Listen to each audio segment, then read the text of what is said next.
एक बेहतरीन बीवी की क्या निशानी है? अल्लाह के नबी से पूछा गया, अय अल्लाह के रसूल, अय्युन निसाई खैर, कौन सी औरत सबसे अच्छी औरत है? आपने फरमाया, अल्लती तसुर्रुहु इज़ा नज़र, जब शौहर देखे तो खुश हो जाए, शौहर देखे तो खुश हो जाए।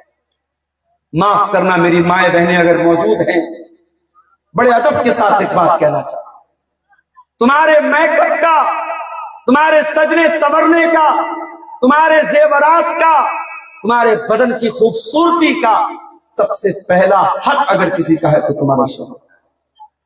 शादी में जा रही हो बन संवर के, मेले में जा रही हो बन संवर के, घूमने फिरने जा रही हो बन संवर के, और शौहर के लिए कभी आप अपने आप को न बनाती हैं न संवारती हैं। माफ करना मेरी प्यारी बहनों, ये आप एक शादीशुदा औरत का की जो जिम्मेदारी है